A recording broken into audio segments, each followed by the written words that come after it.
The boarding pass. Marcus Chen stood in the bustling terminal of Denver International Airport, his leather briefcase in one hand, phone in the other. He had just closed a $200 million deal, and tonight, he was flying home to celebrate with his family. The first-class ticket on Skyward Airlines felt like a small reward for months of grueling negotiations. He smiled, straightened his tailored suit, and headed toward Gate 17. At the check-in counter, a young flight attendant named Sharon glanced at his boarding pass, then at him, then back at the pass. Her smile faded. "Sir, there must be some mistake," she said, her voice tight. Marcus raised an eyebrow. "Mistake? I booked this seat 3 weeks ago."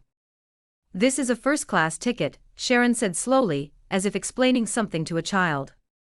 "Are you sure this is yours?" Behind him, passengers shuffled impatiently. Marcus felt the familiar weight settling in his chest, the weight every successful black man carries when the world refuses to see past his skin. "Yes, it's mine. Marcus Chen. You can check your system." Sharon's fingers danced across the keyboard, but her expression remained skeptical. "Sir, I'm going to need to verify this with my supervisor. Please step aside." Marcus moved to the side, watching as a white businessman in a rumpled polo shirt breezed through with his first-class ticket, no questions asked, no verification needed. The man didn't even have his ID ready. 10 minutes crawled by. Passengers boarded. The supervisor, a thin man named Kevin with a patchy beard, finally appeared. He looked Marcus up and down with unconcealed suspicion. "Sir, we're having trouble confirming your ticket purchase. Do you have the credit card you used?" Marcus pulled out his black American Express card, the one with no spending limit. Kevin barely glanced at it. "This could be anyone's card. Do you have additional identification?" "I've shown you my driver's license, my passport, and my credit card," Marcus said, his voice steady despite the anger rising in his throat. "What exactly are you suggesting?" Kevin's jaw tightened. "Sir, we have protocols. First-class seats are expensive. We've had issues with fraudulent tickets before." A woman in line, elderly with silver hair, spoke up. "I've been watching this whole thing. You didn't ask that white gentleman for anything extra. This is ridiculous." Kevin ignored her. "Sir, if you can't provide adequate proof, I'm going to have to ask you to purchase a coach ticket or leave the aircraft." Marcus looked around. Other passengers were watching now, some filming on their phones. A young black teenager near the window met his eyes, and Marcus saw something there he recognized, that look of resigned understanding, the knowledge that this was just how the world worked, but not today. "Call security if you'd like," Marcus said calmly. "But I'm not moving until I get the seat I paid for." Kevin's face reddened. He radioed security. 2 officers arrived, hands on their belts, treating Marcus like a threat rather than a paying customer.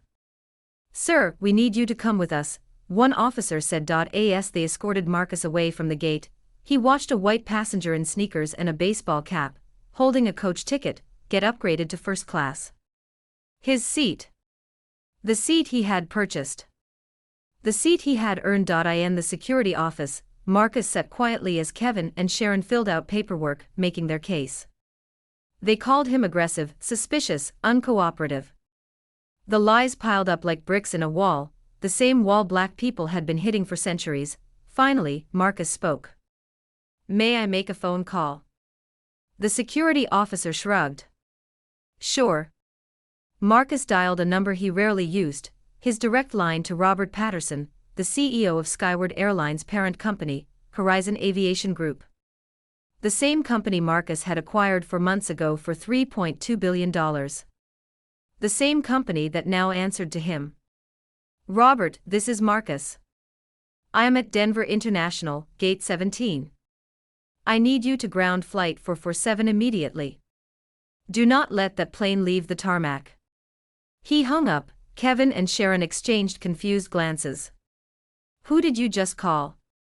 Kevin asked nervously. Marcus smiled, but there was no warmth in it. "My employee." Within 3 minutes, Robert Patterson burst through the security office door, face pale, followed by the airport manager and Skyward's regional director. They all froze when they saw Marcus sitting there, calm as a lake before a storm. "Mr. Chen," Robert stammered. "I had no idea. I am so incredibly sorry." The security officers looked confused. Kevin's face drained of color. Sharon backed toward the wall. "You had no idea." Marcus stood, brushing off his suit. "No idea that your employees racially profile passengers. No idea that a black man with a first-class ticket gets treated like a criminal while white passengers breeze through." "Sir, I can explain," Kevin started. Marcus held up his hand. "Flight 447 is grounded. Sharon and Kevin are suspended pending investigation. Every passenger on that flight will receive a full refund and a voucher for future travel. The man who took my seat will be removed from first class immediately." The airport manager stepped forward. "Mr. Chen, please, let's discuss this privately." "No," Marcus said firmly. "Privacy is what lets this poison spread. We're doing this publicly. Those passengers who filmed everything, they'll see justice happen in real time, not behind closed doors where it can be buried." Within 20 minutes, the story spread through the airport like wildfire. Passengers from Flight 447 gathered at the gate, murmuring, filming. Marcus walked out to address them directly. "My name is Marcus Chen. I own Horizon Aviation Group. Today, I was denied my seat because of the color of my skin. But I'm not just fighting for myself. I'm fighting for every person who's been judged, dismissed, or degraded because they don't fit someone's narrow idea of who belongs in first class, who deserves respect, who gets justice." The crowd erupted in applause. The elderly woman from before approached with tears in her eyes. "Thank you," she whispered. "My grandson needs to see this." Marcus looked at the young black teenager he'd noticed earlier. The boy was smiling now, standing taller. Flight 447 eventually took off, 3 hours late.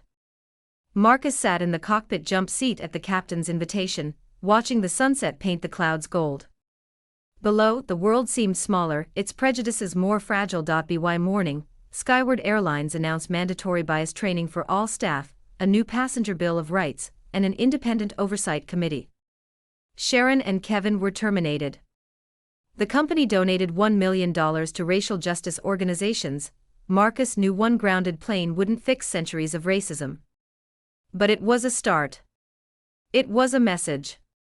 It was proof that when you have power, you can choose to wield it for those who have none. As the plane descended toward home, Marcus thought about his daughter, about the world she would inherit.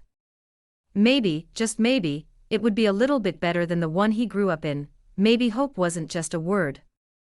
Maybe justice wasn't just a dream. Maybe change was finally taking flight.